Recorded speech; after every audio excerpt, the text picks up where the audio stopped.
വാഴ 2ന്റെ റിവ്യൂ എന്ന് ഞാൻ പറയുന്നില്ല. എൻ്റെ ചെറിയൊരു അഭിപ്രായം പറഞ്ഞതിന് ശേഷം നമുക്ക് വീഡിയോ സ്റ്റാർട്ട് ചെയ്യാം. വളരെ കിടിലൻ എന്ന് പറഞ്ഞാൽ കിടിലൻ പടവിടെ ഒരു സംശയമില്ല കാര്യത്തിൽ. കോമഡി പ്ലസ് ഇമോഷൻ കൃത്യമായിട്ട് ബ്ലെൻഡ് ചെയ്ത് നമ്മുടെ മുമ്പിലേക്ക് അവതരിപ്പിച്ചേക്കാണ്. ഫസ്റ്റ് പാർട്ട് ഇവർ സ്വീകരിച്ചേക്കുന്ന ഒരു പാറ്റേൺ ഉണ്ട്, കോമഡിയിൽ നിന്ന് ഇമോഷനിലേക്ക് പോകുന്ന ഒരു പരിപാടി.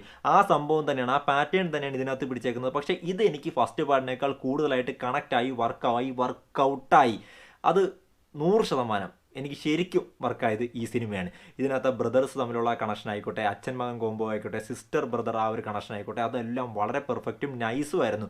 ആക്ട് ചെയ്തേക്കുന്ന ഹാഷിർ ആൻഡ് ഗ്യാങ്, നമുക്കറിയാം ഹാഷിർ, അജിൻ, അലൻ, വിനായക് മിനി സ്ക്രീനിൽ, അതായത് നമ്മുടെ 4-5 സ്ക്രീനിൽ മൊബൈലിലൂടെ നമ്മുടെ മുമ്പിലേക്ക് വൻ താരങ്ങളായിട്ട് മാറിയ ആളുകളാണ്. അവരൊക്കെ ബിഗ് സ്ക്രീനിലേക്ക് വരാൻ നേരത്ത് ചുമ്മാ തീയാണ്, നല്ല രീതിയിൽ പെർഫോം ചെയ്തിട്ടുണ്ട്.